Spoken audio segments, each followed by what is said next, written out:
Hey folks, Kevin here. Well, it's April 11th, 2020, and I'm over in the work area. We've had some very cold, dark, gloomy days, high winds.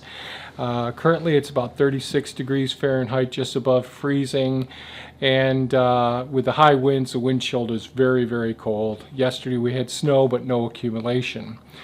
Recently, I've gotten some requests for some updated videos on the curly willow living fence that I started about this time last year on the border of the property line of one of our neighbors. And I went up and took a quick look in that area, and there's lots of dead ash trees down. But those trees haven't started to, their buds haven't started to emerge yet. So we've got a couple weeks, I think, before those, they'll start to bud out because they're in the woods and they aren't getting as much sunlight, as much solar gain as some of the ones that are out here in the wide open. I also got some requests to see a progress report on some of the larger trees that I've been transplanting over the last few years, crab apples and walnut trees.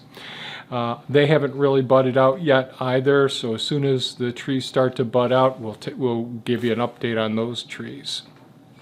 Another thing I've been doing is I decided, since it's so cold, I'd go out and get some wood from the woodshed today and get some canned goods from the root cellar, since they're closely, intimately related, those buildings are. And it dawned on me, one of the things I wanted to share with you with all of the plants. So we have lots of plants inside the house. We have plants inside the coop area, and we have all the seedlings that we've started in this area. And one of the common problems that we have is when we start opening up the doors and the windows as the weather starts to warm up, because we're going to start getting some nice warm days in the next couple of weeks. One of the things we'll do is we'll be bringing in some of the pests like the aphids and so on. And one of the things you can always do, you can always purchase various beneficial insects like ladybugs or lacewings, whatever it may be. And one of the things I noticed years ago was since I'm into photography, one of the things I would do is take pictures of some of the insects that I'd be seeing that would be gravitated towards light wood fences or light mostly light wood, but they certainly would gravitate towards other materials as well. But the light wood fences would be a great places for me to take photographs of the various different insects in the late fall times. And then I discovered that in the woodsheds I'd get a gathering of many of the beneficial insects. So in the woodshed, one of the things I always look for this time of year are some of the logs, and they'll have lots of ladybugs on them, and they'll just be congregated. So I actually position wood when I stack wood in the woodshed. The woodshed, that building is painted a very light color, almost like an off-white color, a little bit of yellowish in it as well. And that's the color that I see the ladybugs really congregate. Now the flies will too when the sun comes out, but in the fall, tons of ladybugs go there.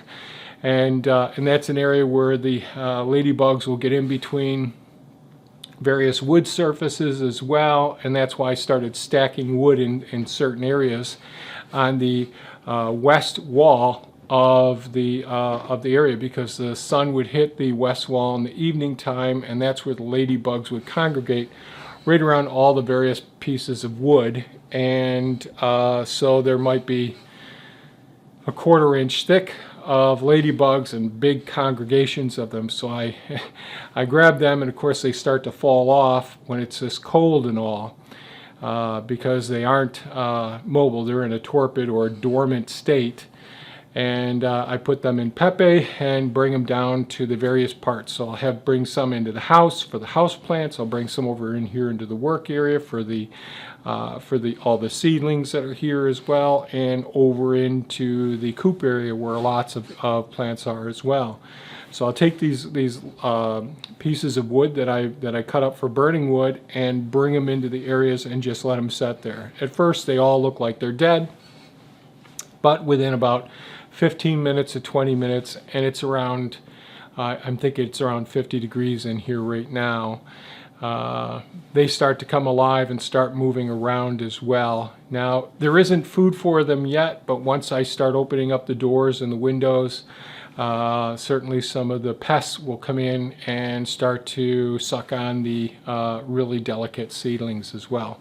So I thought I'd share that idea about one of the ways of creating traps, in a sense, natural traps or observations that I've had with ladybugs, so that I can bring them in at very low cost. And then they'll lay their, if there's enough of a population, they'll lay their eggs, and we'll get the larvae as well, and it works out really, really well. So that helps to have an integrated pest management system here, something that we use as a natural system from observations. I probably will have shown a little bit of footage going around here with a GoPro camera as well, maybe some of the trees knocked down over there in the woods as well. The other thing I did do, I went up to the area where I put in some new permanent raised beds for garlic and for shallots this past fall. And I planted the garlic and the shallots pretty darn late after we had a fair amount of snow and all. And then we had a bit of a thaw, so I went up and got all those in the ground in late December or early January. I can't remember. I'll try to put a link to the video in the upper right-hand corner.